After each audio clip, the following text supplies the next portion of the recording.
Hey guys, today I want to talk to you about 3 ideas which are essential to Thelema. My hope is that by better understanding these 3 ideas, you can more quickly reap the fruits of Thelema as a spiritual path. Let's get started. So the first and most important concept I want to talk to you about is will, sometimes known as true will or even pure will. The spiritual path that I follow is called Thelema. Thelema is just the Greek word for will, so that tells you how important this concept is to this particular path. The concept of will comes from the book of the law, where we read, "Do what thou wilt shall be the whole of the law." We also read, "Thou hast no right but to do thy will. Do that, and no other shall say nay." As Crowley himself says, in every situation you find yourself in, the one correct path for you to follow is the one that accords with your true will. That is the only path that you truly have the right to follow. Crowley also says that do what thou wilt is to bid stars to shine and vines to bear fruit. He says that human beings are the only creatures who are at odds with themselves, who are at odds with their own nature, who don't live in accordance with nature. So from this we can infer that doing your will means to live in accordance with your own nature, for what it is natural for you to do. So how do we figure out what our true will is? You could approach it a lot of different ways. You could start from the fact that each of us is a human being, and so we have certain things that we hold in common. These are the aspects of us that are revealed by the field of anthropology. We also have the field of psychology, which tells us, generally speaking, what will make human beings happy or unhappy, what will lead to a fulfilling life or an unfulfilling life. One area of psychology you might want to check out is personality psychology, especially trait psychology. Psychologists have narrowed down human traits to just 5 of them. There's openness, conscientiousness, extroversion, agreeableness, and neuroticism. You can take a test to figure out how you score on each of these 5 traits, and it will give you some general insight into what your composition is as a person, and give you some insight into what for you personally might lead to a more fulfilling life in terms of following your own nature.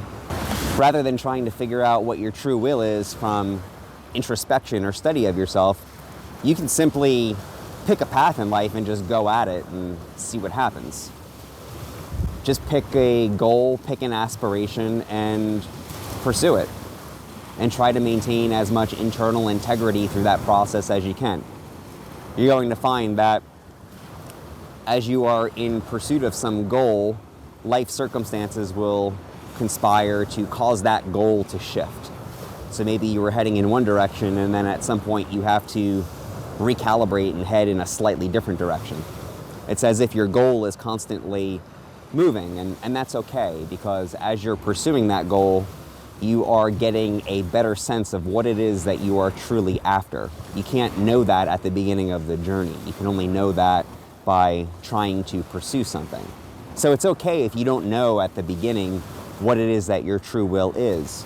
Just trying to figure that out through plotting some course of action will tell you tons about yourself and will reveal all kinds of things about yourself that you didn't know.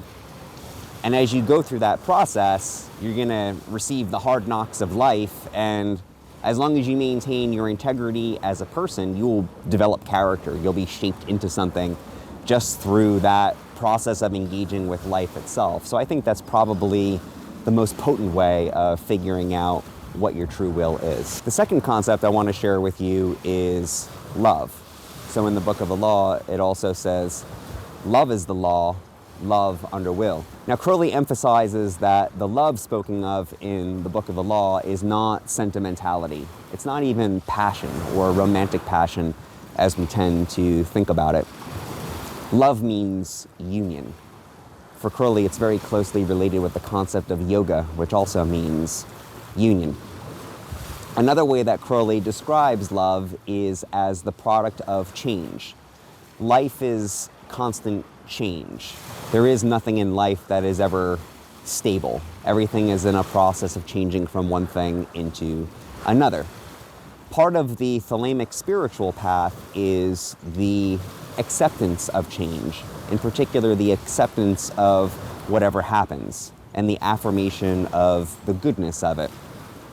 One way of looking at change, one way to reacting to change and to misfortune in life is to have resentment toward it, to think that there's something inherently wrong with life or inherently wrong with ourselves because we are in a state of constant change. The Thelemic spiritual path involves a change of perspective.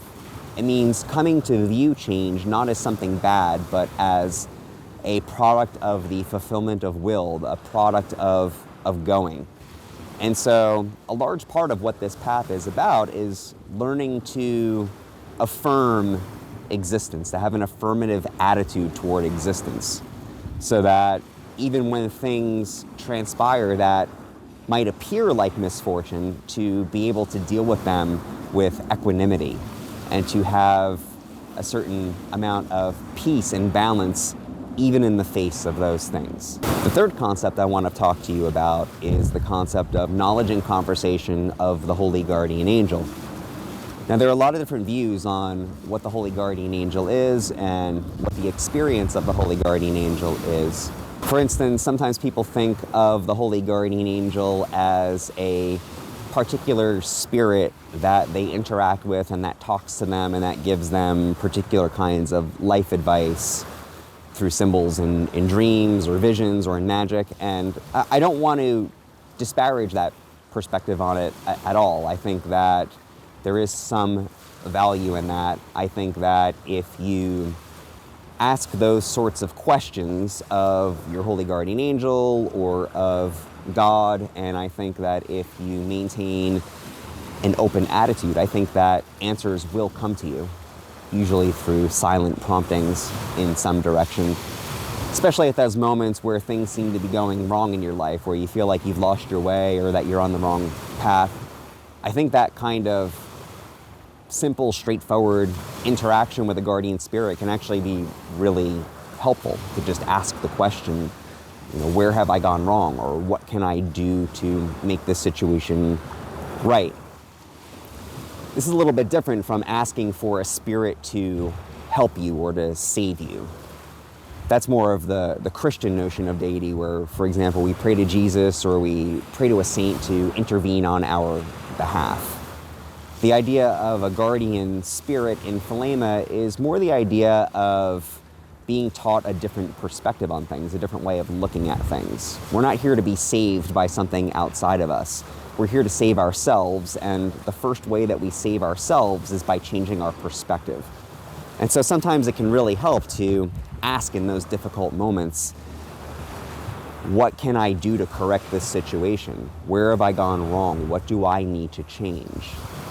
And often if you ask the question that way, you'll receive an answer that'll help guide you. So I think that's a legitimate way of approaching this concept. One really helpful way that I heard the Holy Guardian Angel described was by Frater Acker. He says that the Holy Guardian Angel is like a surgeon who is trying to gather information about a body using a fiber optic camera. And that fiber optic camera is inserted, let's say, into a blood vessel.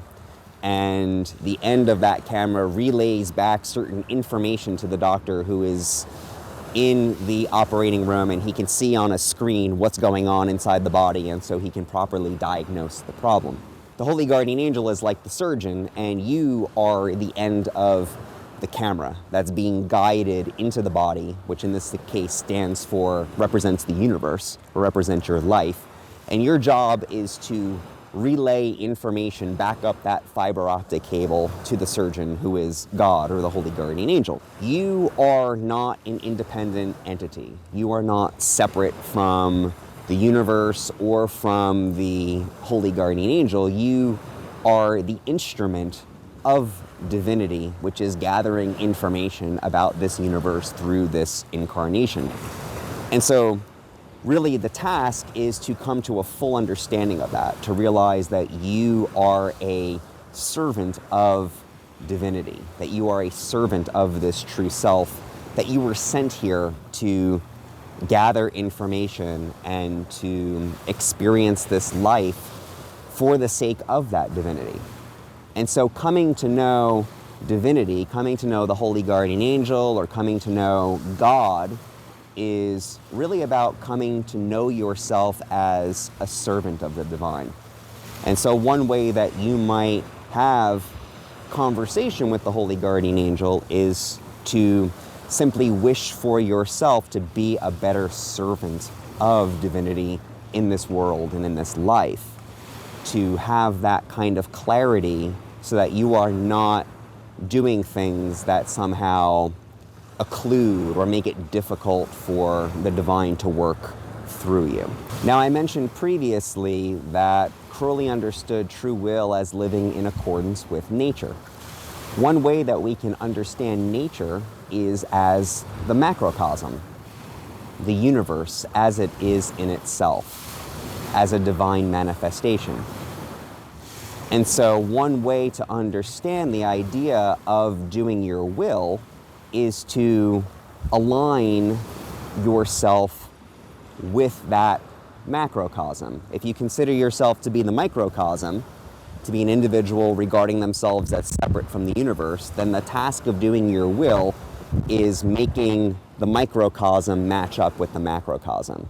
So in other words, the culmination of doing your will could be understood as doing the great work, as aligning yourself with the divine will, as aligning yourself with the holy guardian angel. So you can see that the two things aren't separate. The path of true will eventually leads by the path of love to the knowledge and conversation of the holy guardian angel.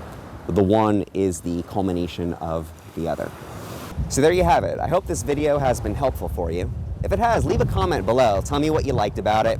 Make sure you hit the like button, and I hope to make a lot more videos like this, so hit subscribe and you'll be updated about them as soon as they come out. Talk to you next time.